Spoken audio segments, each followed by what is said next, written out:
Buenas tardes.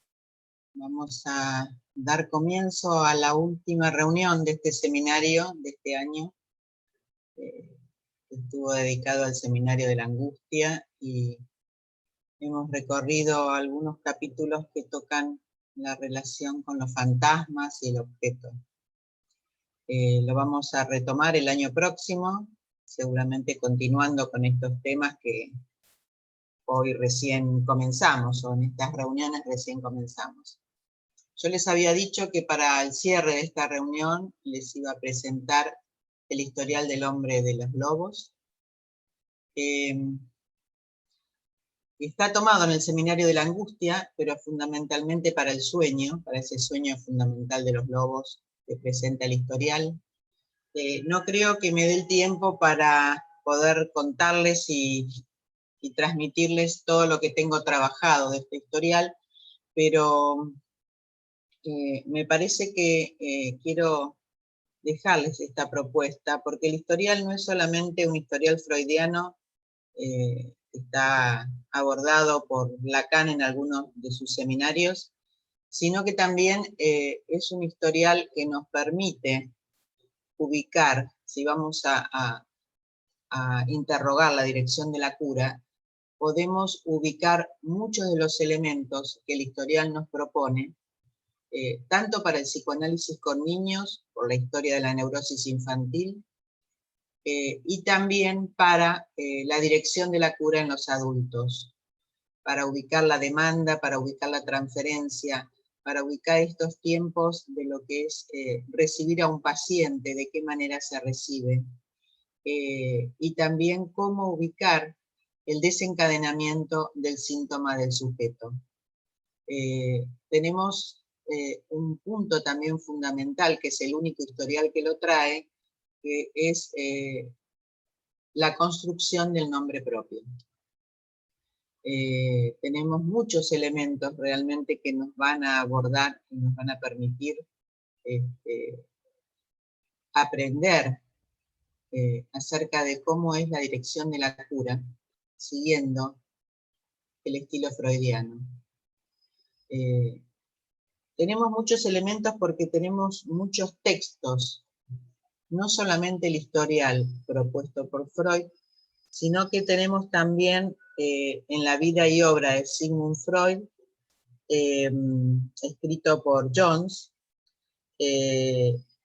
muchos elementos que son importantes para este historial. Después tenemos el libro escrito por el mismo analizante, El hombre de los lobos por el hombre de los lobos, que de alguna manera nos cuenta cómo fue su transferencia con Freud. Tenemos también el texto de Muriel Gardiner, que fue la analista que trabajó con el hombre de los lobos después que terminó los análisis con Freud, porque los análisis digo porque fueron 2 tiempos de análisis con Freud. O sea, luego de estos 2 tiempos, Muriel Gardiner tuvo un tiempo de análisis con el hombre de los lobos, así que tenemos también testimonio de eso. Y tenemos las entrevistas con una periodista que lo entrevistó a el hombre de los lobos cuando tenía 86 años. Así que imagínense todo el material que tenemos para poder saber acerca de cómo fue este historial tan maravilloso que Freud nos transmitió del hombre de los lobos.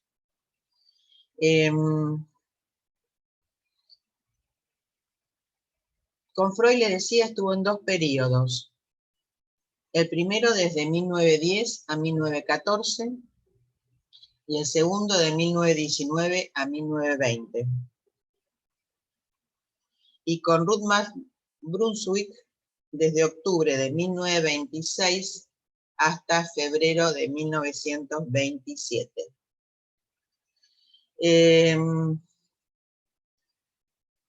Cuando se encontró Karin Obolzer, que fue una periodista con el hombre de los lobos, él tenía 86 años, o sea que fue el analizante que más sobrevivió y que llegó a una edad bastante avanzada de su vida.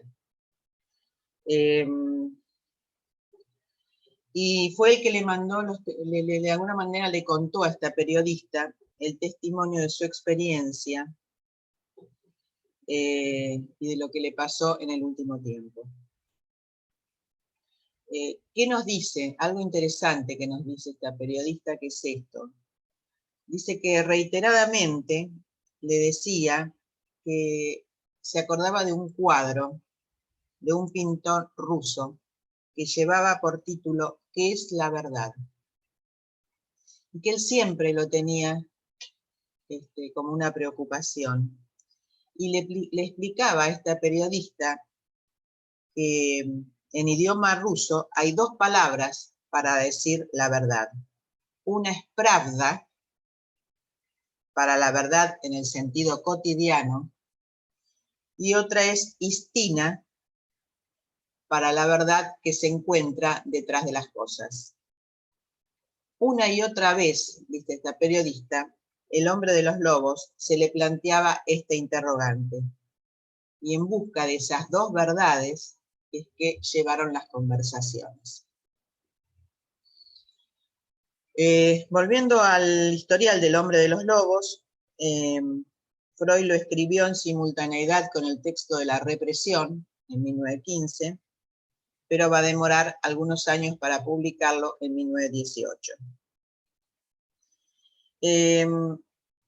Acudió a verlo a Freud cuando el hombre de los lobos tenía 23 años y había pasado por periodos de grandes depresiones.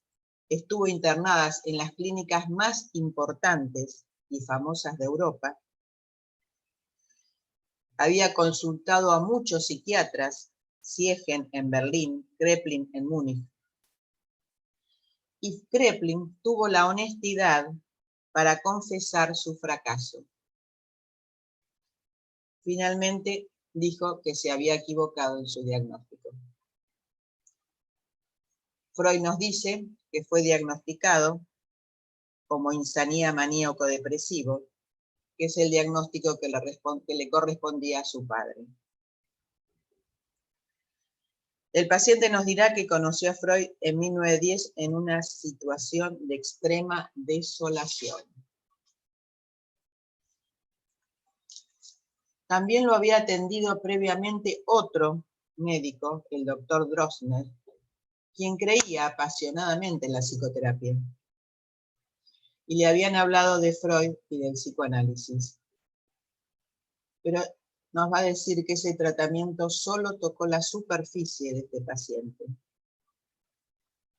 Tuvo que confesar que lo que pasaba con el hombre de los lobos había excedido su capacidad. O sea que fíjense los fracasos por los cuales el hombre de los lobos fue presentándole a los profesionales que lo atendían.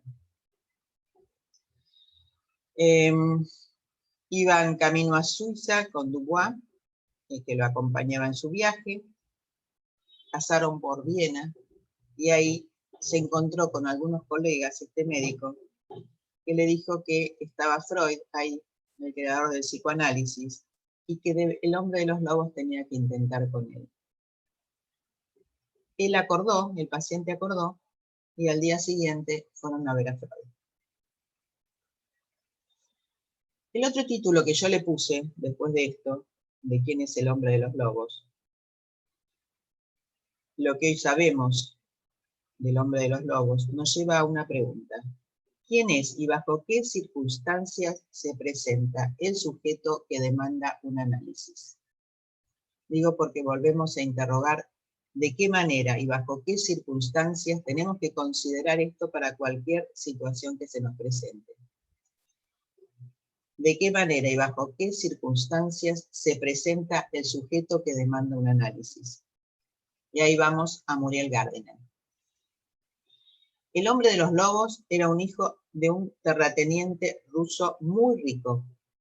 Creció en una gran finca, en una imponente mansión, que nos hace pensar en los palacios reales de Europa.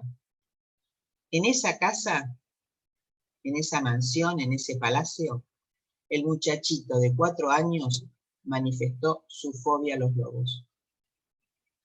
Un miedo exagerado y nada realista a esos animales. Y allí tuvo su famoso sueño.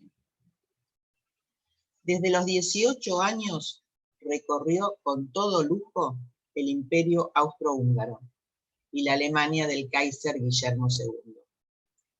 Con frecuencia lo acompañaban su médico particular y una ayuda de cámara. Freud nos cuenta que cuando comenzó su análisis estaba totalmente incapacitado y dependía completamente de otras personas. El hombre de los lobos, como otras personas de esa posición tan acomodada, debía haber sentido que su opulencia y su posición eran invulnerables. Cuando la calma política de comienzos del siglo XX fue interrumpida por la Primera Guerra Mundial y por la Revolución Rusa zarista, el hombre de los lobos quedó sin hogar, sin fortuna y debió emigrar a Austria. Digo esto porque esta historia no es ajena a lo que le pasó al hombre de los lobos. Y creo que también tenemos que tener en cuenta cuando escuchamos la demanda de alguien, cuál fue su historia. No solamente la historia de sus padres, ahora vamos a ver la pequeña constelación de sus padres que podemos ubicar acá, sino cómo fue su historia hasta el momento que acude a un analista. Porque nosotros creemos muchas veces que el que nos viene a consultar, la historia comienza con nosotros. Si bien es cierto que tenemos que construir la demanda y el síntoma de cada uno de los analizantes que concurren a vernos, tenemos que tener en cuenta quién es ese otro que nos viene a ver. Por eso me pareció importante que podamos escuchar quién era el hombre de los lobos y qué le pasó en su vida. Esperen un segundo. ¿Y qué le pasó en su vida?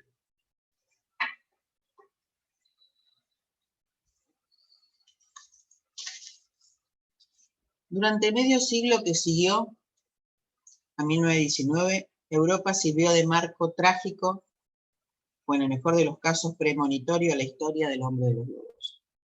En Austria, las secuelas de la Primera Guerra Mundial fueron el hambre y la pobreza, el desempleo y una inflación catastrófica. Llegó después un periodo político de confusión y desorden, durante los cuales los nazis alcanzaron el poder. Por más que el hombre de los lobos, cuando no lo abrumaba sus problemas personales, tenía como única preocupación poder sobrevivir. Y poco era su interés a los sucesos mundiales. Pero estos no dejaron de afectar su vida y de teñir sus pensamientos y sus actividades. Esto quiere decir también que no podemos dejar de considerar el contexto político y social en el que vive un paciente, en el que vivió hasta que llega a la consulta el paciente que escuchamos en la primera entrevista. Cuando Alemania se anexó el territorio austríaco en marzo de 1938, se produjo la señal para los judíos y los psicoanalistas que tenían que emigrar de su país. Muriel Gardiner nos cuenta que ella fue una de las poquísimas personas con formación psicoanalítica que permanecieron unos meses más en Viena. Y durante ese periodo, que fue terrible y desastroso para Austria, y catastrófico para el hombre de los lobos, debido a su tragedia personal, llegó por primera vez a conocerlo íntimamente. Por más que su vinculación se remontaba a 11 años atrás. En 1938 salió de Viena y estalló la Segunda Guerra Mundial. Durante 4 años se interrumpió la comunicación con él. Terminadas las guerras, las cartas de él empezaron a llegar. Pero pasaron 4 años hasta que se pudieran encontrar. Y allí se enteró personalmente de las penurias que había pasado él y su madre durante ese periodo. Después que terminó la guerra, el ejército ruso permaneció otros 10 años en Austria, provocando una aprensión general que el hombre de los lobos compartía de una manera muy comprensible. Las profundas luchas que vamos a leer en su libro no se interrumpieron jamás en sus 80 años. Pero ya se insinuaba en el informe de Freud lo que a él le iba a pasar en relación a su neurosis infantil. Muriel Gardiner nos dice que la posibilidad que tenemos hoy de contar con todos estos datos y de fuentes tan detalladas y profundas hace posible que podamos captar en qué medida puede ayudar el psicoanálisis a una persona gravemente perturbada.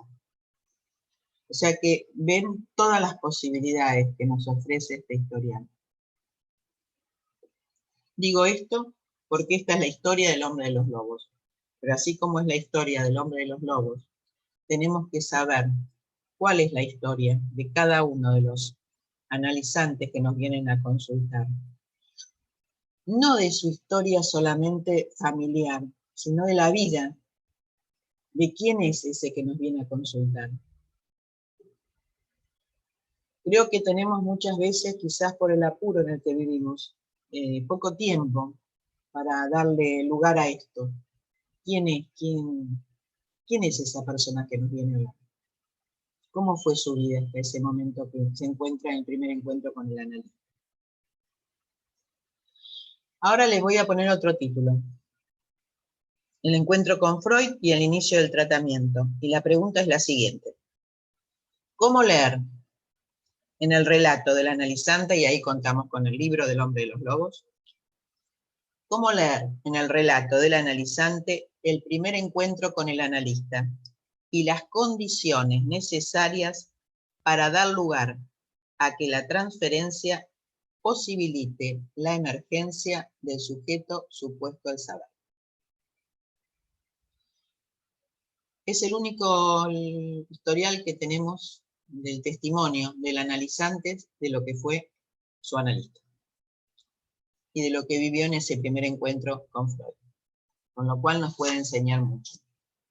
Nos dirá, el aspecto de Freud era tal que se ganó inmediatamente su confianza.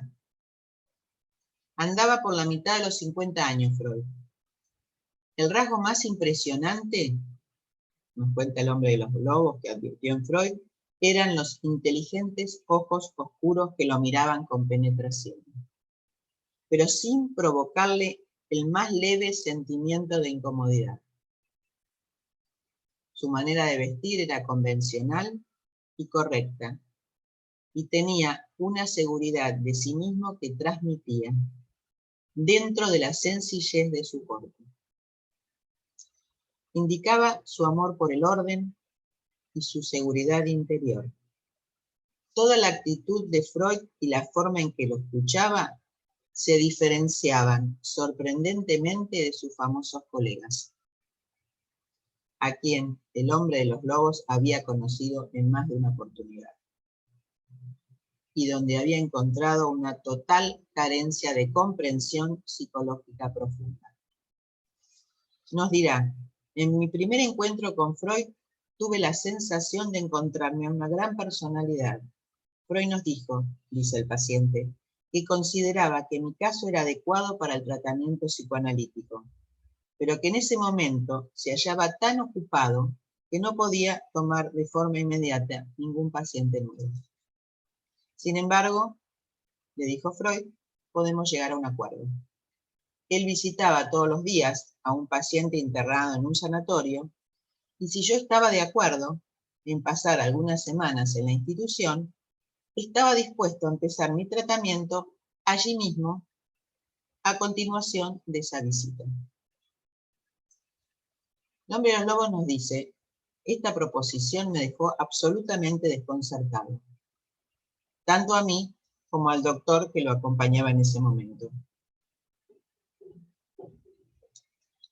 Pero me había producido una impresión tan favorable que convenció a su doctor que teníamos que aceptar la indicación. Se internó en ese sanatorio donde Freud lo visitaba todas las tardes y después de las primeras horas de tratamiento, el paciente nos dice que por fin había encontrado lo que había buscado durante tanto tiempo. Mi nuevo conocimiento, la sensación de haber, por así decirlo, descubierto a Freud y la esperanza de recuperar la salud hicieron que mi estado mejorara rápidamente. Pero entonces Freud me previno contra el exceso de optimismo, previendo con razón que todavía habían de presentarse las resistencias y las dificultades que lo acompañaban. En la época que había convenido con Freud, salió del sanatorio, volvió a su pensión y continuó en el consultorio de Freud a lo largo de varios años. El lugar donde Freud me recibió después debió haber sido una sorpresa para cualquier paciente, porque de ningún modo hacía pensar en el consultorio de un médico, sino más bien en el lugar de un arqueólogo. Había estatuillas, objetos personales, macetas, plantas, alfombras, cortinadas. Todo eso daba una nota hogareña. Allí todo contribuía a dar la sensación de que uno había dejado atrás la prisa de la vida moderna y estaba al abrigo de las preocupaciones cotidianas. El propio Freud explicaba su amor por la arqueología, en cuanto al psicoanalista como el arqueólogo en sus excavaciones debe ir descubriendo la psiquis del paciente antes de llegar a los tesoros más valiosos. Bueno, esto también nos da la idea de qué modo recibimos nosotros a un analizante, en qué lugar, de qué manera, con qué seriedad, pero al mismo tiempo nada pomposo, como nos cuenta aquí el hombre de los lobos acerca de Freud. Cómo estaba ubicado, qué dice de nosotros el lugar en el cual lo recibimos. Creo que es una indicación, me parece muy interesante, más allá de las diferencias y las distancias que tenemos con el consultorio y con la vida de Freud. Cada uno de nosotros tenemos que considerar esto. ¿De qué manera recibimos a un paciente? ¿En qué condiciones? ¿Qué hacemos cuando vemos que tiene tanta gravedad? ¿Qué hacemos cuando de repente no tenemos horas para poder recibirlo? ¿Qué hacemos para decirle que no está en condiciones de empezar un tratamiento, sino que necesita primero una internación? El modo en que se lo dice al analizante, no le dice usted necesita una internación, le dice otra cosa. Le dice que no tiene tiempo, que él va al sanatorio, que visita pacientes, que lo quiere ver allí. Seguramente hay otros modos de poder decirlo, no es el único, seguramente que no. Pero sí tengamos en cuenta que el modo en que nosotros recibimos por primera vez a un analizante, el modo en que le damos el espacio para que él se pueda sentir bien recibido, es importante a considerar. Bueno, esto para empezar. El historial freudiano lo conocemos. Es un paciente que tuvo una enfermedad muy seria a los 18 años después de una infección de gonorrea. Entró en tratamiento con Freud a los 23. Era una persona absolutamente dependiente, incapaz de llevar la existencia solo. En ese momento Freud estaba en una disputa con Jung y Adler, porque insistía en el valor de la sexualidad infantil y el valor que tiene la historia infantil. Por eso este historial se llama la historia infantil, neurosis de la historia infantil. Es decir, poder ubicar en esta neurosis infantil los tiempos de constitución subjetiva en la determinación de los síntomas. O sea que hay que encontrar, por supuesto, esto ya ha avanzado el análisis, esto es una propuesta de Freud, hay que encontrar las condiciones en la historia infantil de la determinación de los síntomas. Entonces dice Freud que su primera infancia estuvo dominada por una gran perturbación, que se inició al cumplir los 4 años, donde transcurre el sueño que conocemos, que fue la génesis de la fobia. El hombre nuevo tuvo 2 fobias, La fobia a los lobos y la fobia a la mariposa. La fobia a la mariposa, no sé si voy a poder llegar a ese momento, es muy importante porque es la que nos permite abordar la condición erótica del hombre de los lobos y la que finalmente termina por construir el nombre propio. El nombre propio, que es Sergei Pankeyev, ese nombre no escribió el libro con ese nombre, sino el libro El hombre de los lobos lo escribió con este nombre, con el nombre de su fantasma, el hombre de los lobos. Pero finalmente construye su propio nombre al final del análisis por Freud. Solo la historia, dice el hombre de los lobos, la historia infantil fue el tema de este historial. El paciente le dijo a Freud que podía escribir mucho más de su vida, pero Freud no quiso hacerlo porque decía que era inadmisible socialmente, así que solo se quedó con la historia infantil. Y el valor de este análisis se destaca especialmente por la gravedad, por eso nosotros encontramos diferentes formas de poder pensar, y después les voy a decir mi hipótesis acerca del hombre de los lobos, diferentes formas de poder pensar cuál fue la enfermedad de este paciente. Saben que es un paciente que al principio fue muy difícil, así como le pasó a sus colegas que no pudieron llegar a tratarlo de ninguna manera. Para Freud fue igual. En el primer momento era imposible abordarlo. Escuchaba, comprendía, ¿ven? Escuchaba, comprendía, pero no permitía aproximación alguna. O sea que escuchar y comprender todo lo que nosotros decimos, para Freud no tenía ningún valor, porque no estaba tocado subjetivamente. Era muy inteligente, nos dice Freud, pero su inteligencia estaba cortada por las fuerzas pulsionales que gobernaban su comportamiento. Y tenía muy poca relación con los otros. Tenía horror a una existencia autónoma. Era tan grande esto que contrarrestaban todas las penurias que tenía el enfermo. Destaca dos hitos fundamentales Freud para su desencadenamiento de la enfermedad. Dos cuestiones que determinan el desencadenamiento de su enfermedad. Este es el otro punto. ¿Cómo determinamos nosotros el desencadenamiento de la enfermedad? El desencadenamiento de aquel que nos viene a consultar de sus síntomas. Uno fue la escena primaria y otro fue la escena de seducción. Esta escena de seducción está en relación a su hermana y lo sufre de parte de su hermana, Ana, 3 años y medio mayor que él. El historial se empieza a abrir a partir del sueño y a partir de ahí empieza el hombre de los lobos a comenzar su análisis. O sea que muchas veces decimos que un sueño puede permitir la apertura del dispositivo analítico. Para el hombre de los lobos es exactamente esto. El sueño, a pesar de que no se podía llegar a él de ninguna manera, cuando pudo relatar su sueño, empezó el análisis. Después del sueño, por supuesto, se determinó la estructura de la fobia, pero la madre lo apacigua con la religión, y de la fobia pasa por la religión, por el pasaje por la religión cristiana, a una grave neurosis obsesiva.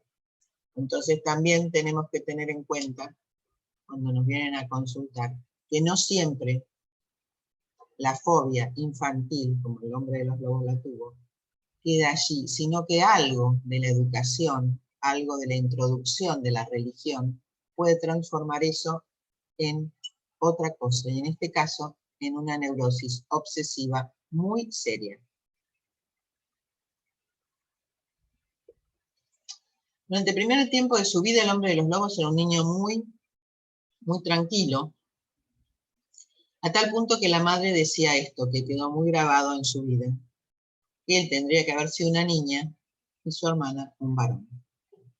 Esto, dice Freud, fue lo que determinó la gravedad de la pasividad del hombre de los lobos. ¿Cómo es la constelación del hombre de los lobos? Muy breve.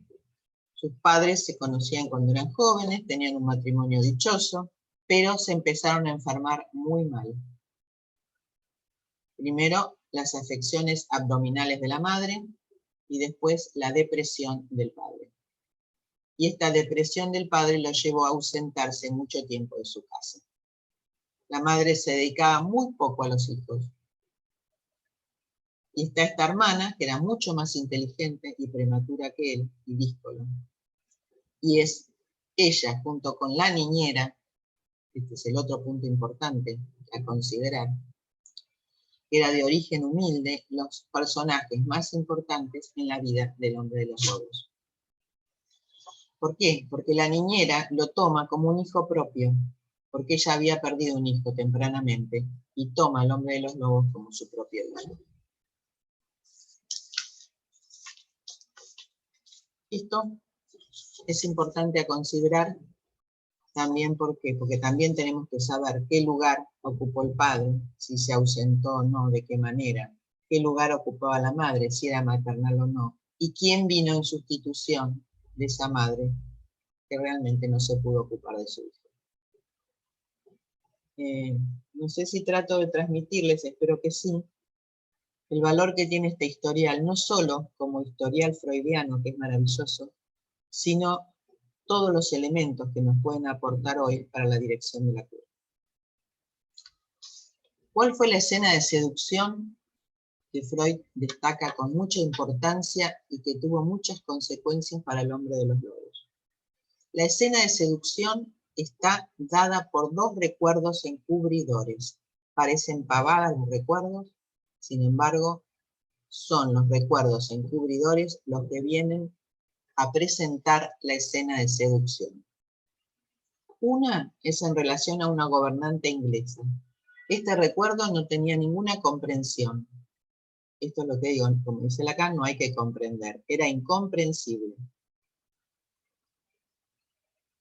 Cuando la gobernanta, el recuerdo es así, se adelanta y le dicen a los niños, miren mi rabito. Se le vuela el sombrero y dice, miren mi rabito. Ah, no, sí, mientras iban en coche, sí, está bien. Mientras iban en el coche se le voló el sombrero. Y la gobernanta le decía, miren mi rabito. Una amenaza de ella dirigida al niño había contribuido a la génesis de su comportamiento anormal. Esto Freud lo ubica en relación al complejo de castración. Es decir, que se le vuela el sombrero y le dicen, miren mi rabito, Freud lo une al complejo de castración. Miren qué incomprensible el recuerdo.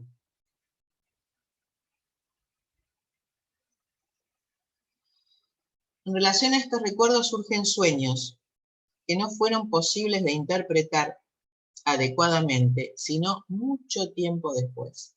Otro elemento importante a considerar. Hay sueños que son importantes en el transcurso de un análisis y que en ese momento no se pueden interpretar, o recuerdos que parecen ser que no tienen demasiado valor y que solo cobran valor en una precup. Esto es así, un sueño, como si después del baño hubiera querido desvestir a su hermana, arrancarle las vestiduras. La interpretación que Freud le da es que es originaria en fantasías que el soñante se hubiera formado en su infancia o en su pubertad y que ahora volvían a aflorar. Según estas fantasías, no había desempeñado un papel activo, sino agresivo con su hermana, pero fue rechazado y castigado. Por eso cayó en un estado de furia. Freud aclara posteriormente que la seducción por la hermana no había sido ciertamente una fantasía. Después vamos a ver cómo Lacan toma esto en cuanto al sueño, algo realmente acontecido, que no es solamente por la escena primaria, sino por la escena de seducción. O sea, Freud, por el modo en que el hombre de los lobos le cuenta la escena de seducción, va a decir que no es solamente una fantasía, algo pasó allí. A raíz de esta seducción al hombre de los lobos le sobrevino una repugnancia hacia la hermana. Pero se había quedado en un tormentoso estado de excitación sexual. Y en la pubertad intentó aproximarse físicamente a ella. Sufrió un gran rechazo de parte de su hermana y se volvió hacia una muchachita campesina que servía en la casa.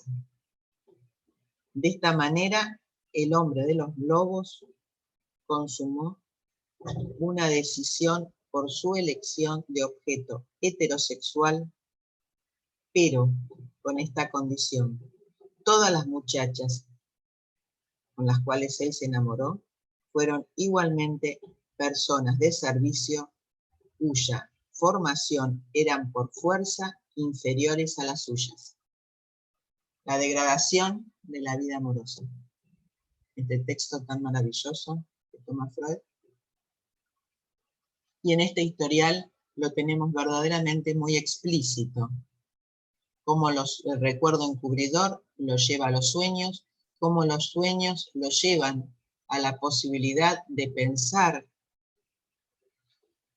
en una relación incestuosa con su hermana, que primero Freud creyó que era fantasía, pero que luego se dio cuenta que había algo que no terminaba de ser una fantasía, que tenía algún valor de verdad.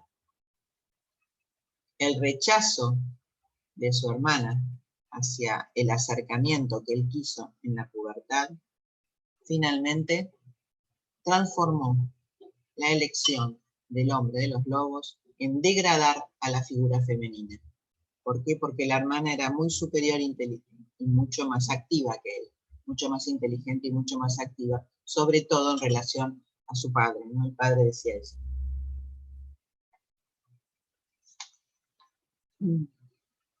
Entonces la tendencia a degradar a las mujeres le posibilitó cancelar la superioridad que tanto lo oprimió al hombre de los lobos a lo largo de sus años. Y así se constituyó su elección de objeto. Pero sabemos que la hermana finalmente se termina suicidando. O sea que algo de lo que Freud entrevió, que no era solamente una fantasía, sino que algo pasó entre ellos, seguramente tuvo que ver con el suicidio de la hermana, que murió lejos del hogar, se envenenó. Y saben que, bueno, en lugar de presentarse un dolor, en lugar de ponerse triste, se alegró, porque él era el único heredero de la fortuna. Y cuando Freud se escuchó esto, también dudó de su diagnóstico, porque dijo, ¿cómo puede ser que en lugar de entristecerse se alegre? Pero después, saben ustedes, como vimos muchas veces, se acerca a la tumba de un poeta, y ahí comprendió, al recordar que el padre solía comparar las poesías de su hermana con las poesías de este poeta. Entonces, desplazadamente, sufrió por la muerte de este poeta, pero no por su hermano. ¿Cómo reaccionó este niño frente a las seducciones de su hermana mayor? Desautorizó la persona, pero no la cosa misma. Ingresó en un tiempo de un goce masoquista. Y esto responde a esta fantasía de ese predominio. Su contenido eran unos muchachos, eran azotados, en particular le pegaban en el pene. Eran objetos anónimos. Esa era la fantasía del hombre de los lobos. Otra fantasía que tenía era que el sucesor del trono era encerrado en una habitación y era azotado. El sadismo dio un vuelco hacia el masoquismo. Es muy preciso el modo en que Freud analiza las fantasías sadomasoquistas del hombre de los lobos y la fantasía de su neurosis infantil. Así que estén muy atentos porque creo que nos puede enseñar mucho el modo en que Freud analiza esto. Por eso siempre pues, recomiendo la lectura de este historial, pero se dan cuenta que no es sin todo el resto del material que tenemos a nuestra disposición hoy. Las aspiraciones masoquistas lo conducen a otro punto, que también tiene que ver con un rechazo, el rechazo de su niñera. Su expectativa libidinosa se soltó de ella y tomó al padre como objeto sexual. El padre, que primero había sido admirado como modelo, como objeto de identificación de su corriente activa, pasó a ser objeto sexual de su corriente pasiva, en la fase sádico-anal. Las escenas de rabia frente al padre eran intentos de seducción y perseguían propósitos masoquistas. El niño se comportaba de manera indomeñable. Quería hacer una confesión y quería provocar un castigo. Los síntomas de angustia se le presentaron con signos de alteración de carácter a partir de la escena de seducción que se exteriorizó en forma martirizadora. Bueno, ¿cuántos temas hasta entrar en el sueño? El sueño no lo digo porque todos lo conocen. Lo más importante que después también Lacan va a rescatar en el Seminario de la Angustia es la acción que tiene el sueño. Abrir la ventana y cerrarse. Abrir los lobos muy tranquilos, sin ningún movimiento. Lleva como asociación a los cuentos infantiles, a la angustia frente a la imagen de un lobo que figura en un libro, y el fantasma que se abre en relación al sueño, es algo que ya vimos en su momento, que es el fantasma de ser devorado. No es un objeto accesible a la percepción, sino que tiene que ver con una imagen en un libro. Freud dice que el lobo fue el primer sustituto del padre. Entre la ternura del padre en las bromas de te como cariñosamente, pasa al temor muy grande de ser devorado. Y la interpretación de este sueño fue una tarea cuya solución abarcó varios años del análisis del paciente. Hay dos aspectos fundamentales que Freud nos dice de este sueño. Reposo e inmovilidad de los lobos. Y mucha atención a lo que ellos miraban. ¿Qué es esto? Este le dio la sensación de una realidad efectiva. Es un episodio ocurrido. ¿Ven que por qué es tan dudoso el diagnóstico del hombre de los lobos y por qué hay tanta interrogación? Porque tanto la escena de seducción con su hermana como el sueño le abren a Freud la idea que no es solo una fantasía, sino que algo sucedió verdaderamente. Sentimiento de realidad efectiva. Es un episodio ocurrido y no meramente fantaseado. Ahí también nos da una indicación de cómo poder separar lo que es fantasía de lo que quizás, posiblemente, ocurrió. Freud ahí nos ofrece un concepto muy importante, es Unerkannt. El concepto de Unerkannt, que es realidad efectiva de algo ignorado. El concepto de Unerkannt, realidad efectiva de algo ignorado. Por ejemplo, la convicción de que el abuelo le había contado efectivamente la historia y que lo había leído en voz alta. Freud supone que detrás del sueño hay una escena importante que es ignorada y que debía haber sido en edad muy temprana. La escena toma la cuestión de la mirada. Mirar atento e inmovilidad. Estos son los elementos que Freud rescata del sueño. Mirar atento e inmovilidad.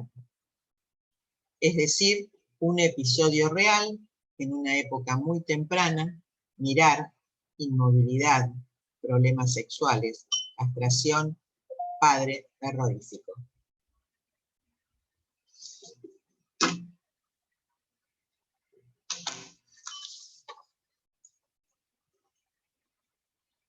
El paciente sigue la interpretación del sueño.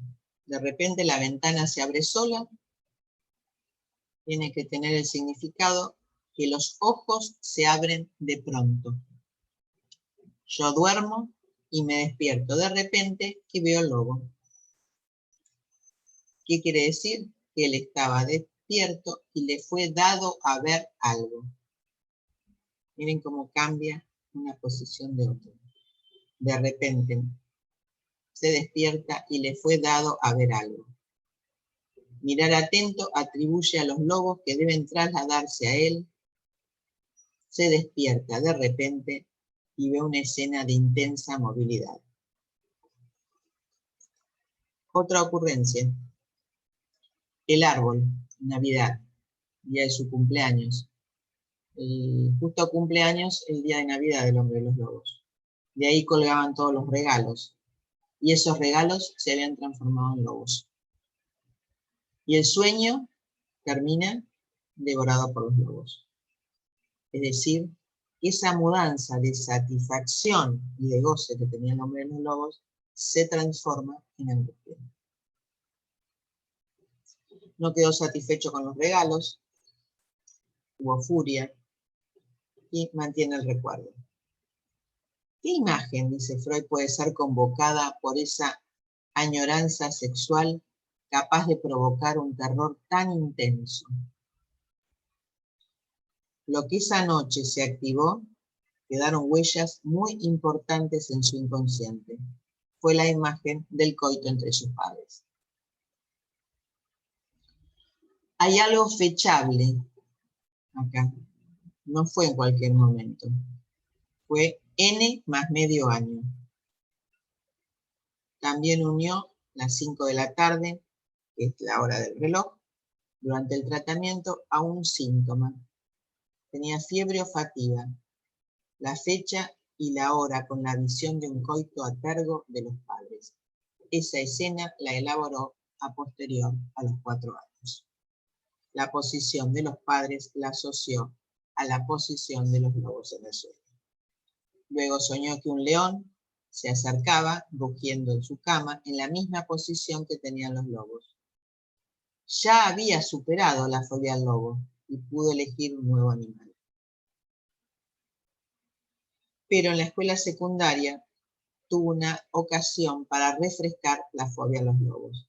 El maestro de latín se llamaba Wolf, que significa lobo. La angustia ante el maestro se transfirió a otros.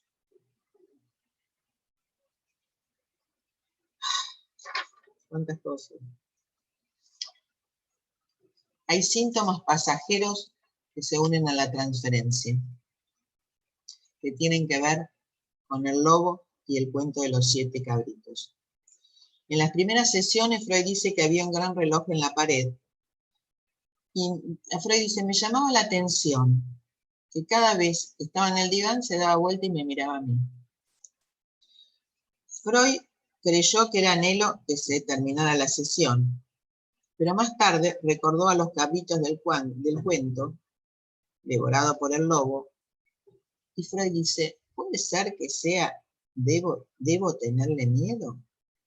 ¿Quiere comerme? ¿Debo esconderme de ti? Estos son los síntomas pasajeros que Freud ubica en la transferencia. Hay una primera aproximación a la condición erótica. Freud nos dice, el lobo al que tenía miedo seguramente era el padre. Está ligada a la condición erguida, que es la mujer en la escena primordial. La vida amorosa que tuvo el hombre de los lobos, también nos muestra algo de esto, porque tenía un enamoramiento compulsivo que emergía en enigmática secuencia y enseguida desaparecía. Desencadenaba en él una gran energía en épocas que aún se encontraba muy inhibido en otros terrenos. Tenía amores compulsivos, atados a una determinada condición. La mujer tenía que adoptar la posición que le atribuía a la madre en la escena primordial. La condición inconsciente del amor pertenece a la propensión anal erótica. ¿Tienen ganas de seguir un cachito? Les leo lo que dice Lacan en el nombre del sueño de la angustia. Paramos acá. Solamente, bueno, creo que lo voy a tomar rápidamente. En el seminario de la angustia, ¿qué nos aporta Freud? ¿Qué nos aporta Lacan? Perdón, discúlpenme. La posición del sujeto y la relación entre el fantasma y lo real. Dice Lacan, lo que nos muestra este sueño de repetición es el fantasma puro revelado en su estructura. De allí deriva su importancia. Se trata de la relación del fantasma con lo real. ¿Qué vemos en el sueño? La abertura súbita y el fantasma que va más allá de un vidrio y una ventana que se abre. En este caso, lo horrible, lo equívoco, lo inquietante. El Heimlich, el campo de la angustia, se sitúa enmarcado. Aparece la relación de la escena con el mundo. Súbitamente, de golpe, siempre aparece este fenómeno cuando aparece algo de lo siniestro. Sabemos que aquello que debe referirse en la escena que se propone en su dimensión propia está más allá, es lo que no se puede decir en el mundo.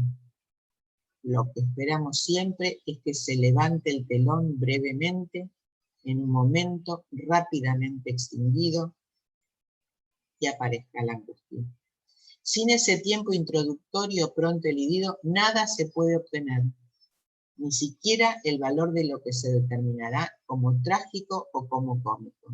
Se trata de Dürfen, que no se traduce bien por lo permitido o no, porque remite a una dimensión más original.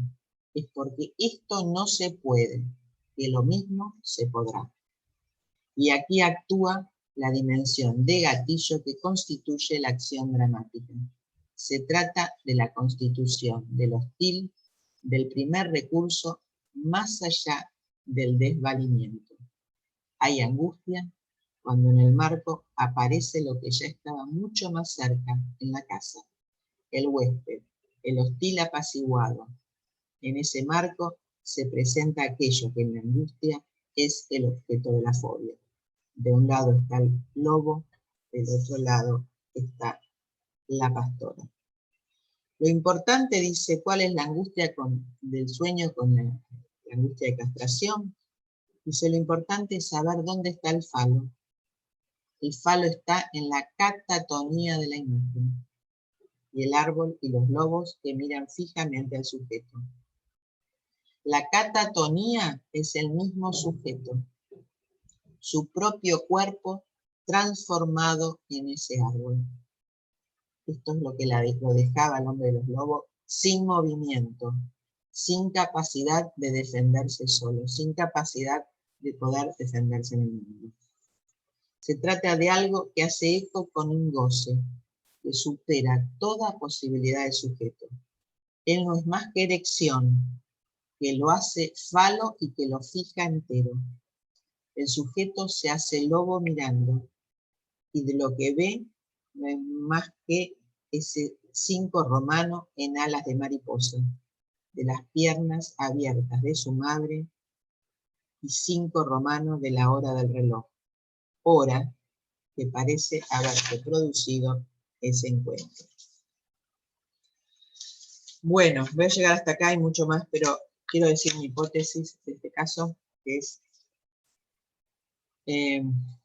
a modo de hipótesis diré que la fobia en esta oportunidad se nos presenta como una encrucijada, algo que se puede elucidar en sus relaciones con eso a lo cual vira, es decir, la paranoia.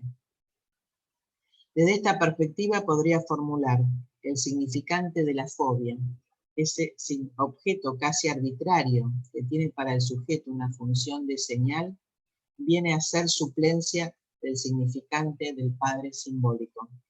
No el padre carente como padre real, ni el padre presente como padre simbólico invasor, sino esa mutilación fundamental del nombre del padre que al final del historial nos muestra Freud entre la vespe, avispa, mariposa, objeto de su fobia, y el SP, el nombre del sujeto, Sergei Pankeyev. La fobia entonces, como un punto de detención y de anclaje para el sujeto, frente a esa angustia que de otro modo sería imposible de soportar. Si la fobia está hecha para sostener la relación del deseo en la angustia con algo bien preciso, que es el falo simbólico, significante fundamental de la castración, ¿cómo la podemos ubicar en este historial? Bueno, el año que viene seguiré con lo que más adelante toma la angustia, la mariposa y la construcción del nombre. Bueno, dejo con este historial tan rico y tan extenso que tenemos y tantos elementos en apertura a las preguntas, a ver qué se le ocurre, porque me parece que es un historial que tiene tantas posibilidades en la dirección de la cura que realmente es imposible no avanzar con él. Bueno, abrimos a las preguntas.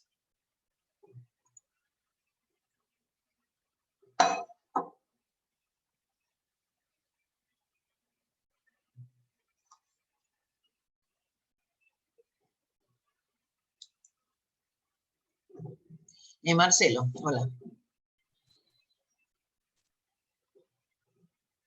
Hola Marga, ¿qué tal? Hola a todos. Bueno, gracias Marga, buenísimo lo que trajiste. Me pareció, bueno, con muchos mojones, muchos momentos riquísimos y cómo lo has trabajado, ¿no? Me quedé con lo último, que esto donde vos decís tu hipótesis de a qué sirve la fobia. Yo últimamente he pensado, he seguido, me parece seguir en Lacan, cuando dice en la cuestión de cadena rota, a la vez confluye en sí, digamos, una alucinación, ¿no? Vos no trajiste la cuestión de la alucinación, pero voy al punto que trajiste. No, porque ahora viene, pero no quise avanzar todavía. Sí, pero por eso digo, no, aunque utilice el significante de alucinación, no me refiero a la alucinación, me refiero a lo que vos trajiste como fobia, como anclaje, en este sentido que Lacan dice que de alguna manera la cadena rota, o sea, la producción alucinatoria es un paso de sujeto, es una cuestión creativa. Y ahí me pareció preguntarte, si querés tomar nuevamente, esta cuestión de que para vos la fobia como suplencia al nombre del Padre, y la catatonía, bueno, la fobia, la catatonía, esto me parece de mucho aprendizaje en este punto. A ver, Marga, que me gustaría que lo ampliaras. Porque pareciera que lo más enfermo, aquello que es lo que más hay que enfrentar. Por ejemplo, si pensamos que Freud se enfrentó con un hombre en catatonía de su vida, en una vida catatónica, o sea que pasó a impregnar sus días al estilo de esta catatonía que vos seguís acá. Entonces digo, pareciera que eso es difícil de pensar que eso mismo es una creación, que eso mismo es lo que ha permitido hacer una suplencia, contestar esa falla, responde una falla y por ende también es creativa. Bueno, por eso, si podés ampliar eso, me gustaría. Gracias, Marga. Bueno, gracias, Marcelo. Sí, vieron el trabajo que hace Freud para llegar a esto del hombre de los lobos, evidentemente para poder llegar a esto que dice Lacan, la catatonía de la imagen. Discúlpame un segundo, que toca el timbre.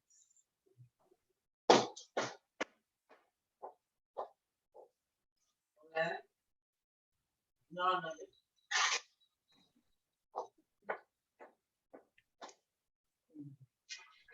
Lo que dice Lacan, esto de la catatonía de la imagen, verdaderamente es maravilloso, porque cómo llega a ese punto, ¿no? Realmente con una inversión, ¿no? Y qué significantes toma del sueño para poder ubicar esto, ¿no? La inmovilidad, lo que se abre, lo que se cierra, lo que de repente, súbitamente se le presenta al sujeto. O sea, cómo él dice la angustia está enmarcada, pero acá se fue más allá del vidrio. Por eso dice como si fuera una imagen pura revelada en la estructura, ¿no? Esto es una cosa muy intrigante que dice Lacan, ¿no? En el sentido de que no es cualquier cosa, es algo, como lo dice exactamente, dice que es, bueno, no lo tengo acá, pero verdaderamente nos muestra esto de la estructura pura, de esta interrogación que siempre nos trae el hombre de los lobos, de qué diagnóstico tuvo, por qué Freud lo llamó historia de neurosis infantil, por qué después resulta hizo una paranoia, por qué parecía que se iba acercando a la paranoia en la transferencia, cuando estaba dando vuelta y ver si lo comía, no lo comía, si le, ¿no? Eso que podía llamarse síntomas pasajeros de la transferencia, pero que iban a mostrar esto, y que finalmente hace un desencadenamiento en un momento determinado. Más allá del análisis de Freud, ¿no? Pero digo, ¿cómo estaba ya anunciado en el sueño? ¿Cómo estaba anunciado en el sueño? ¿Cuáles son los elementos que anteceden a la presentación de esa catatonía de la imagen? Que no es solamente la catatonía de la imagen del sueño, es la vida del sujeto, tal cual dijiste. Es la vida total del sujeto vivida en una incapacidad desde hacía muchos años. No podía hacer nada solo. Solo, y esto es lo que le llamaba la atención, era que cuando se encontraba con una chica que le gustaba, se volvía loco. Hay una actividad excesiva, una superactividad. Y después se olvidaba y volvía a una inactividad absoluta. No podía hacer nada solo. Sin embargo, se las arregló solo después de la guerra hasta los 86 años. ¿Qué podemos decir? ¿Qué trabajo hizo Freud? ¿Qué trabajo hizo Gardiner también después cuando lo encontró al hombre de los lobos? ¿Y qué trabajo hizo el hombre de los lobos para avanzar hasta esa edad? Con esa incapacidad que tuvo a lo largo de su vida.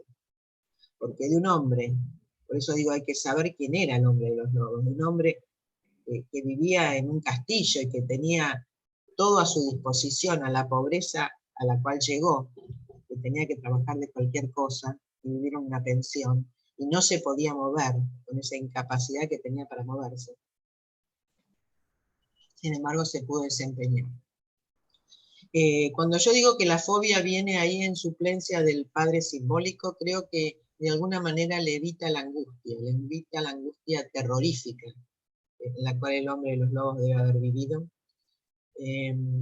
Entonces la fobia, tanto la fobia a los lobos como luego la fobia a la mariposa, que es lo que decía la B, después de las alas que se abren y se cierran de las mariposas, que van a dar la posición de la condición erótica del hombre de los lobos,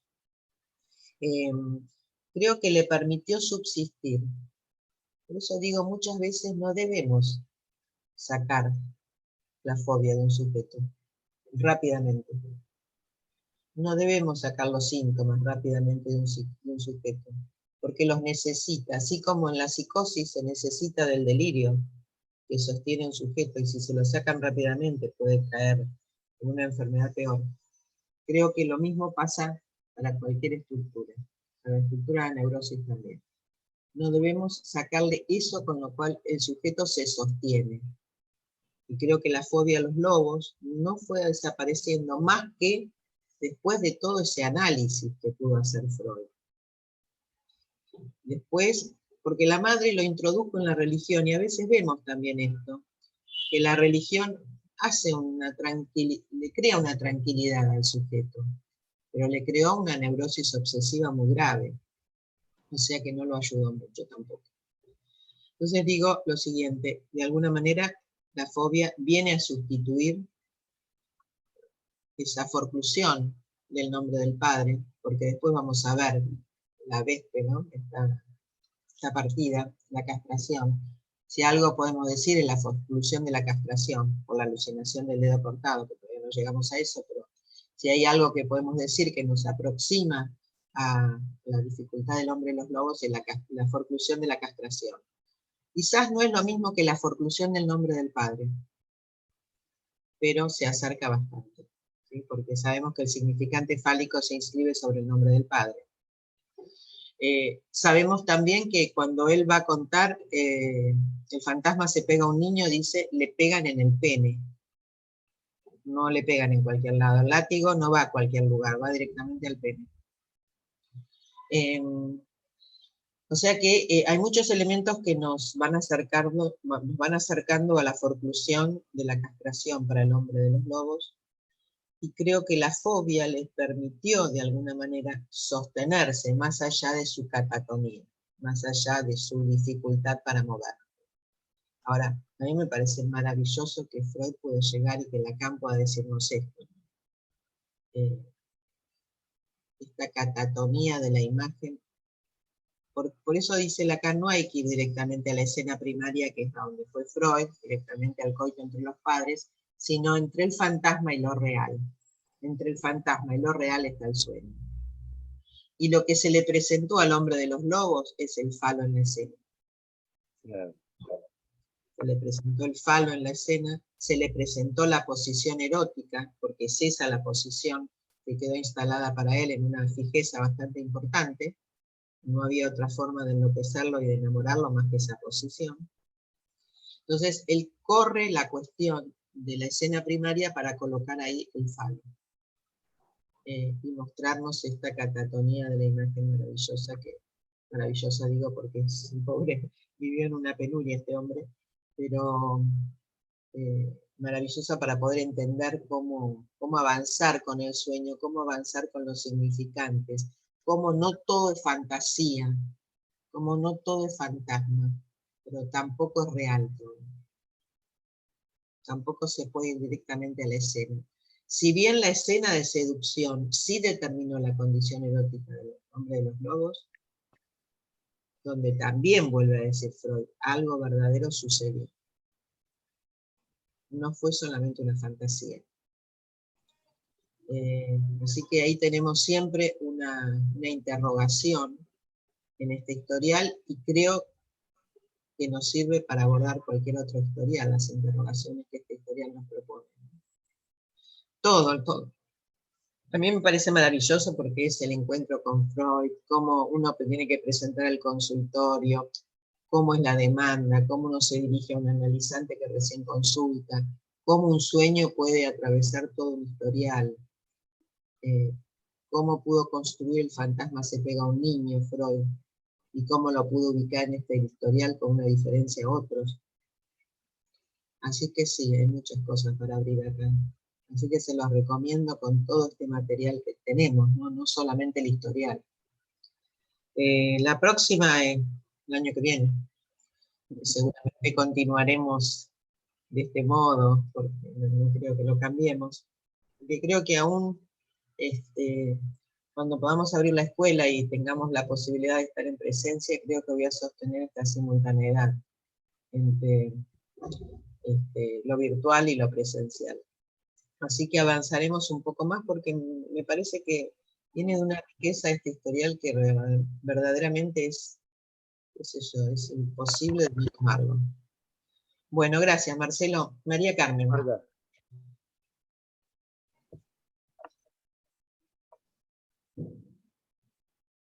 Bueno, buenas tardes. Gracias, Marga. La verdad que te agradezco todo el recorrido que hiciste, la verdad que es impresionante.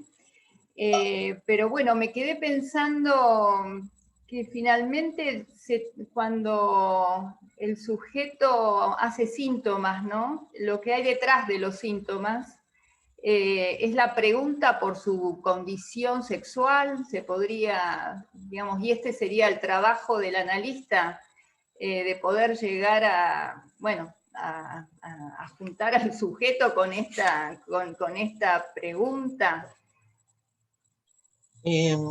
Gracias, Carmen. Sí, yo creo que hay que hacer, primero hay que ubicar el síntoma, primero y principal, ¿no? Era tan difícil para el hombre de los lobos porque la verdad que nadie lo podía abordar en la dificultad que presentaba en la transferencia, muy fuerte, ¿no? Como un sueño le abre las posibilidades. Y creo que para poder llegar a la condición erótica, o sea, la escena de seducción y la escena primaria, como llegó Freud para determinar los síntomas del sujeto, tenemos que hacer un trabajo, ¿no? Bastante importante, como Freud fue desarrollándolo en el historial. Porque una cosa es lo que desencadena la demanda del sujeto cuando llega al análisis. Otra cosa es lo que desencadenó el síntoma en su infancia, porque el sueño y la fobia comenzaron allí. Entonces, creo que el historial freudiano, que no tenemos en los historiales de Lacan, porque no tenemos historiales de Lacan, y este es el más preciso, nos lleva a poder pensar que tenemos que construir la neurosis infantil, porque es la neurosis infantil la que nos va a dar las condiciones de determinación del síntoma. Pero bueno, para llegar a eso hay que hacer un largo recorrido, ¿no? Hay que hacer un largo recorrido como el que hace Freud, que es muy minucioso. Yo puedo hablar de cosas, pero es muy minucioso realmente, ¿no? Me interesaba presentarlos porque me parece que tenemos tantos elementos para abordar un historial, nos abre la posibilidad de qué es la clínica de hoy, por qué es tan a veces superficial, por qué a veces es tan imaginaria muchas veces, ¿no? Y cómo pudo en algunos años, si bien con mucha continuidad en las sesiones, pudo abordar la problemática de este hombre tan difícil, ¿no? Esto decía al principio, lo que dice Gardiner es que cómo el psicoanálisis puede ayudar a alguien verdaderamente enfermo, como fue el hombre de los lobos. Más allá de la estructura, digo, neurosis puede ser psicosis, pero cómo el psicoanálisis puede ayudar a alguien.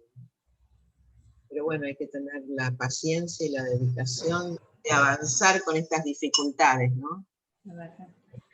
Bueno, gracias, Marga. Alicia. Así. Hola, buenas tardes. Marga, te quiero agradecer tu generosidad por ofrecernos este recorrido. Yo te he escuchado a lo largo de todos estos años, tu interés y tu investigación, ¿por qué no decirlo? Porque también hace al lugar del analista la investigación de este modo como vos la transmitís. Y me quedaba pensando, son tantas cuestiones que abriste respecto a la llegada al consultorio del que llega, ¿no? Del que nos viene a consultar, y me quedaba en un punto que me parecía muy fundamental. En dos te voy a nombrar. ¿Qué cuestiones enlazan al que llega a la transferencia? Porque vos nombraste un conjunto de elementos de qué lo hizo quedarse allí y tomar esta espera supuesta que Freud le ofrecía, como vos decís que no le terminó de decir que era por la gravedad, pero era una espera, en las condiciones en que tuvo que esperar internado. Y decía, qué maravilla lo que rescataste de lo que él tiene para decir.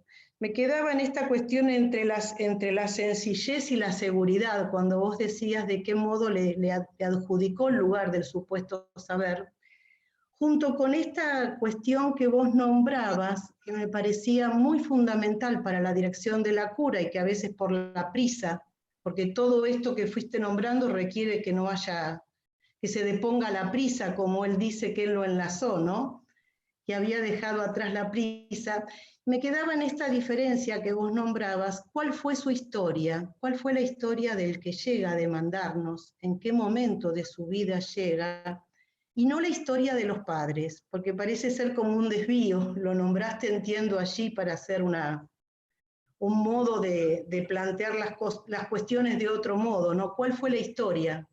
Que no, porque uno podría ir, o el sujeto, o el que viene, no, el sujeto no, el que viene puede ir directamente a la historia, pero me parece que como que vos sugerís y proponés, cómo nos detenemos en la historia del que llega, cuáles han sido sus recursos, cuál ha sido su modo, cómo ha sido su camino, cómo es su relación al otro. Bueno, pone, bueno, varias cuestiones allí para considerar, que así que bueno, eso es lo que pude tomar, pero te reagradezco, Marga, gracias, y por todo este año que nos has transmitido, gracias.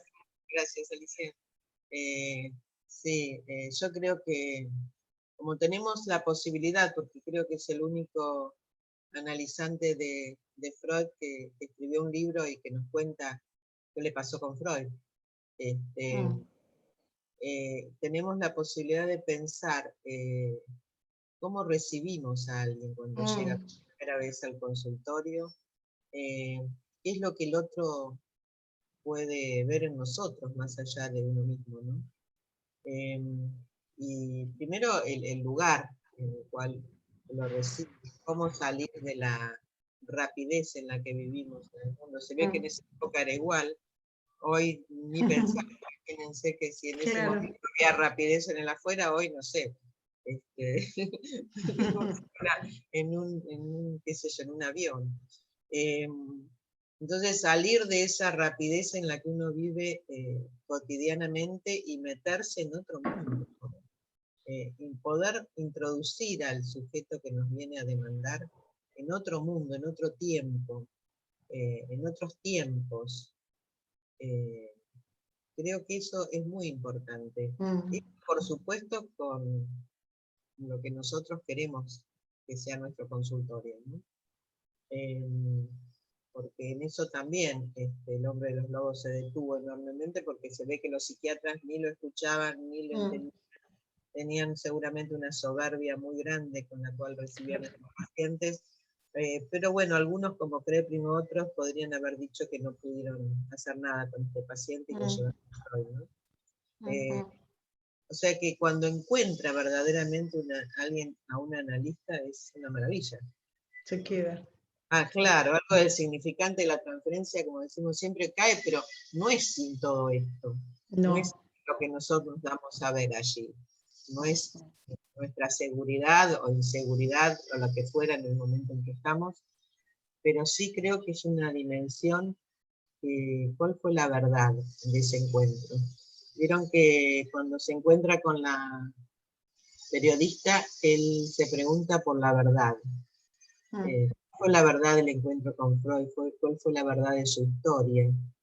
¿Cuál fue la verdad en la cual él pudo sostenerse hasta los 80 y pico de años largos en esa época, con una caída tan grande y con una dificultad tan grande? Una caída económica y social terrible como la que vivió, las guerras que atravesó, y se sostuvo, y trabajó, y avanzó. O sea que evidentemente lo que encontró en Freud no lo encontró en nadie más. Yo creo que si no hubiera llegado a Freud, hoy podemos decir, no sé si se hubiera podido sostener en la vida de esta manera. Claro.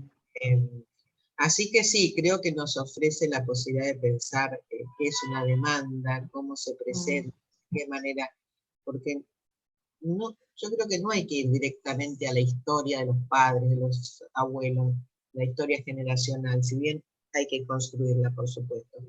Pero ¿quién era esa persona que llegó? ¿Por qué llegó con esta problemática que nos presenta hoy en la primera entrevista? Claro. ¿Qué fue de su vida? ¿Estuvo casado, no? ¿Se separó?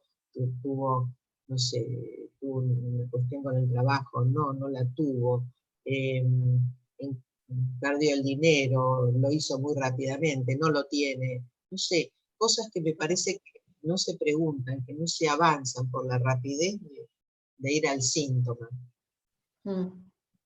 tenemos que saber quién es esa persona que nos viene a consultar.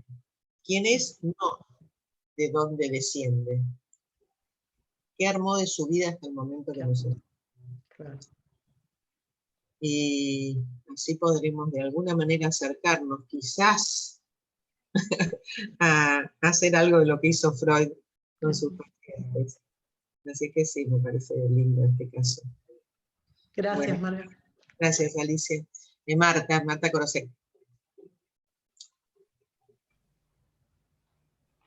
Bueno, Marga, yo también te quería agradecer los seminarios de este año, que la verdad que fueron riquísimos, con qué generosidad nos transmitís tus articulaciones y especialmente lo que nos sirve esta articulación para la clínica. Eso me parece realmente maravilloso y bueno, nos hace avanzar también y querer saber. Me pareció interesante que lo hayas planteado justo así al comienzo casi de las vacaciones, que nos das otra oportunidad para que la curiosidad nos lleve a leer esos libros. Buenísimo. Me pareció muy bueno. Y también hoy realmente cómo transmitiste la rigurosidad con la que Freud trabaja. Realmente es maravilloso y tenemos mucho para aprender en esto, ¿no? Especialmente en estos tiempos, que es todo rápido y todo, ¿no?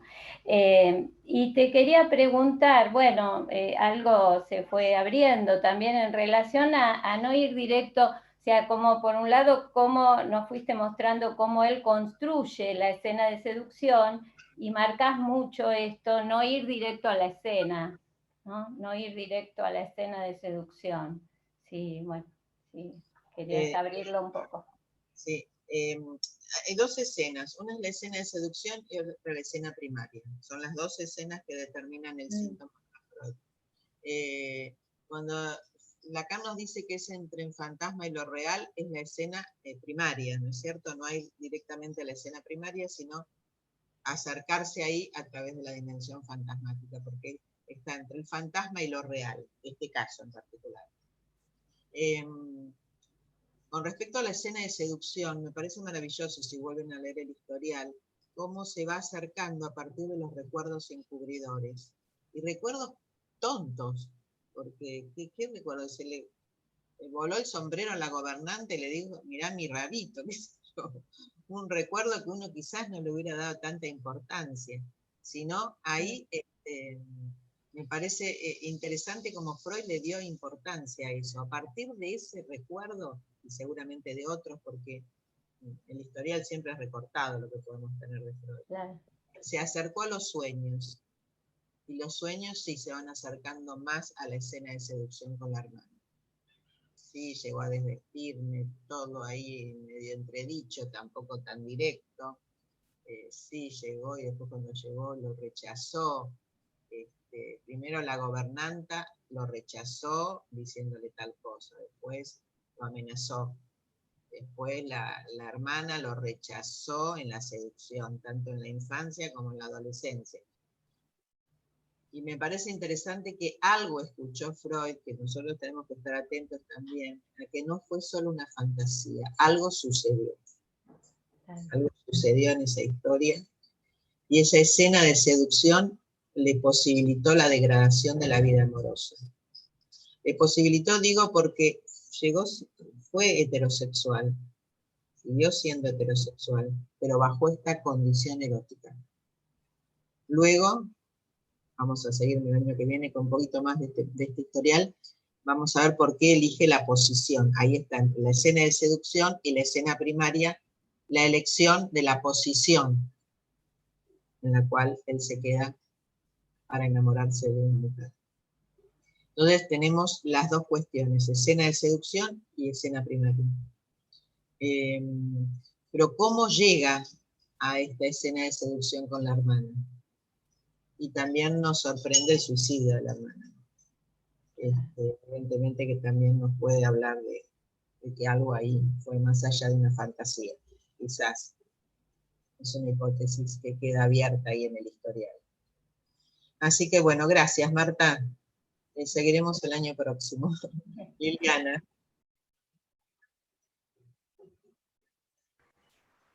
Bueno, hola, buenas tardes a todos. Hola, Liliana. Bueno, Marga, la verdad que un año fantástico de trabajo, seminario impecable, la verdad que sí. Quería tomar porque algunos de los puntos ya después se abrieron, pero a mí me parecía desde la precariedad y la gravedad que él tuvo, pasando por este punto del corto tiempo de internación, el valor ahí de la consulta a un analista y la transferencia, porque ¿qué le permitió al hombre de los lobos?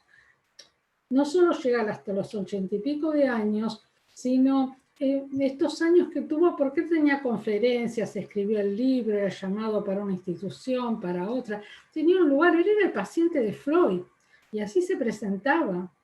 Así que digo, ¿qué cosa de esa caída tan fuerte en la subjetividad y de este punto donde él, de la manera en que llegó, que tenía que ser sostenido y ayudado para higienizarse, a ese punto que le dio una vida para presentarse como, ¿no? A mí me parece ahí fantástico, y ahí retomaría ese punto de la consulta, del encuentro con el analista, me parece fantástico, ¿no? Que es una muestra de qué efectos puede tener un análisis, incluso con esta gravedad tan fuerte, ¿no? Donde los otros profesionales no lo escuchaban. Bueno, gracias, ¿no? Gracias, Liliana. Sí, en todo esto que decís, pero también mientras decías esto pensaba, si Freud no le dio un lugar al publicarlo, ¿no? Al darle un nombre, porque él se presentó no con su nombre propio, sino con el nombre de su fantasma, el nombre de los lobos. Entonces pensaba también que muchas veces, en relación a estas estructuras tan serias, si el analista de alguna manera al presentarlo, al escribir sobre el paciente, al presentarlo, en el caso de él mucho más, porque cuántas generaciones de analistas estudiamos este caso, ¿no? Después de Freud, no le dio la posibilidad de sostén también. O sea que la transferencia fue el encuentro con Freud, la maravilla de ese encuentro, pero también la posibilidad de haber escrito sobre él, y ahí le otorgó un nombre. Entonces yo no sé si también esto que Freud le pudo, Freud quien fue, por supuesto, y a través de él le otorgarle un nombre, no lo sostuvo en la vida, ¿no? Claro, claro. Sí, sí. Liliana. Bueno, las últimas dos preguntas, Silvia y Adriana. Silvia Smith. Hola, Silvia. Se escucha, ¿no? Bueno, antes que nada, muchísimas gracias, Marga, muchísimas gracias, gracias por todo el año, gracias por este esfuerzo, la verdad, ¿no? Y sostener este espacio de esta manera. Yo me preguntaba en la insistencia de Lacan en el seminario 3, ante la fantasía o nunca se, ¿no? El interés de Lacan de señalar allí que qué bello sería ser una mujer, lo coloca allí como una fantasía preconsciente, ¿no? En esto que traes vos como lo que él aporta en qué pasó verdaderamente. Me parece importantísimo esto, ¿no? Si se trata, digamos, de fantasías de deseo, o si se trata, ¿por qué señala Lacan ahí, ¿no? Como una fantasía preconsciente, y lo dice con todas las letras, y dice que nos tiene que quedar grabado y no confundirnos. Y me llevaba también esto a pensar, por eso te agradezco este recorte que haces, digamos, del caso y cómo lo dejas entrever esto, ¿no? Y esto en relación a su pregunta de toda la vida, como dice él al final, ¿no? Una pregunta que lo ha acompañado muchos años. Si verdaderamente no tiene la raíz ahí, y qué bueno que haya podido sostener él esta pregunta por la verdad de las cosas, dice, no se hace dos diferenciación, nombraste cierta diferencia en las verdades por las cuales se ha preguntado este hombre, ¿no? A lo largo de toda su vida hasta su vejez, qué maravilla si no son una suplencia o algo que lo ayuda, esta pregunta por la verdad, ¿no? Como algo ahí donde la verdad pudiera estar velada de alguna manera, al ser interrogada, ¿no? Claro. Sí, gracias, Silvia. Sí, creo que tanto Schreber como El hombre de los lobos son dos de diferente manera, ¿no? Porque El hombre de los lobos fue un analizante de Freud y Schreber fue un libro, así que tenemos ahí una diferencia importante para considerar. Porque acá tenemos la transferencia, y como tenemos el libro también de él, podemos evaluar la transferencia con Freud también, ¿no? Entonces tenemos dos posibilidades. Una sería Schreber a través del libro, y otra sería El hombre de los lobos. Sí, siempre fue la búsqueda de una verdad, pero creo que de esa posición, como decía los psiquiatras que lo atendían previamente y después el mismo Freud, que era inabordable, que era imposible de acercarse a él porque entendía, comprendía, era muy inteligente, pero no, subjetivamente no llegaba nunca. A esto que pudo llegar a construir con él, realmente es una maravilla. Y que después se siguiera preguntando por su verdad, por esa verdad que realmente lo constituyó seguramente, la verdad que atravesó las guerras, ¿no? La relación con el afuera que tuvo el hombre de los lobos. Por eso a veces decimos que esos momentos como el actual, que tenemos que quedarnos encerrados, y no podemos salir tanto como salíamos antes, no podemos visitar a nuestros familiares, a nuestros amigos, no hacer una vida como hacíamos antes, nos trae tantas complicaciones. Tenemos que leer El hombre de los lobos. Porque si hay alguien que tuvo complicaciones en su vida, la verdad, si hay alguien que tuvo complicaciones en su vida, fue El hombre de los lobos. Imagínense de un castillo ruso a tener que leer libros en la calle. Así como terminó haciendo su vida, ¿no? Así que, bueno, leamos, como dice Marta, tenemos el verano para poder leerlo. Gracias, Silvia. Adriana. Hola, ¿qué tal? Buenas tardes a todos. Me suena debut y despedida esto, porque decía, claro, no, la verdad que yo voy cayendo en la cuenta de que se termina el seminario, por lo menos hoy, y la verdad que también quiero agradecerte muchísimo, y muchísimo que hayas podido aceptar esta posibilidad de mantenernos relacionados y en la escuela, digo, ¿no? Esto, privilegiar la escuela por sobre todas las cosas. Ahora, bueno, me encantó, a mí la verdad me gustó mucho el seminario, poder seguirlo, en relación al hombre de los lobos, vos sabés que recién, o sea, quien le contestaste, que dijiste algo, que me surgió la pregunta, lo relacioné con que el sueño de angustia lo salva de la homosexualidad. Digo, es también una pregunta, ¿no? Si es el sueño de angustia de alguna manera, por la angustia quiero decir. Y la otra cuestión, pensar cuál fue el lugar del padre en la estructura de este hombre, que lo pudo haber salvado de la psicosis, en tanto no parecía ser una paranoia ni una esquizofrenia, más allá de que tuviera elementos de la estructura de la psicosis. En realidad es una pregunta en relación al diagnóstico también, ¿no? Que todo el tiempo es tan controvertido. Digo, la forclusión, como vos decías bien, fue la forclusión de la castración, ¿no? La forclusión del significante del nombre del padre, entiendo. Así que bueno, la verdad creo que fueron un pretexto las preguntas para agradecer. Gracias, Adriana. Bueno, Bueno, creo que no, que el sueño de angustia no lo salva de la homosexualidad. Creo que de alguna manera la posición heterosexual del hombre de los lobos estaba jugada, con estas dificultades con las cuales se enfrentó. O sea, como dicen Juanito, la heterosexualidad está, después se verá qué pasa con las mujeres. Acá también, la heterosexualidad está, pero bajo esta forma, esta condición erótica tan particular que tenía el hombre de los lobos. Sí, verdaderamente es un historial que nos abre a la pregunta por la cuestión diagnóstica, porque después gira hacia la paranoia, finalmente hacia una dificultad más adelante que también la puede resolver de alguna manera.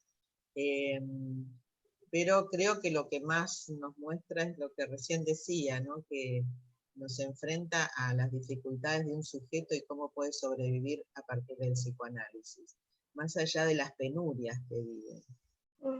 Que hoy tenemos que rescatar más que nunca el psicoanálisis y darle un lugar, porque si puede ser maravilloso en estos casos tan graves, puede realmente ayudar a mucha gente en muchas otras situaciones. Así que lo que vemos que pasó en los psiquiatras, creo que podemos darlo hoy con la psicología, qué sé yo, esa cosa de comprender y no poder ir más allá de la comprensión. Así que bueno, les dejo la propuesta de que se queden leyendo esto si tienen ganas, porque realmente es rico. Y lo que estoy haciendo, si voy a tratar de hacerlo, es llevar los videos a un escrito de todo este año. Estoy trabajando con Pamela y está Pamela tratando de ubicar una forma de pasar los videos a un escrito, y después lo voy a corregir y voy a ver si hago algún pequeño cuadernillo, algo para el año próximo, de todo lo que vimos este año. Así que bueno, gracias por acompañarme a lo largo de estas reuniones y nos encontramos el próximo año. Gracias. Muchas gracias. Gracias.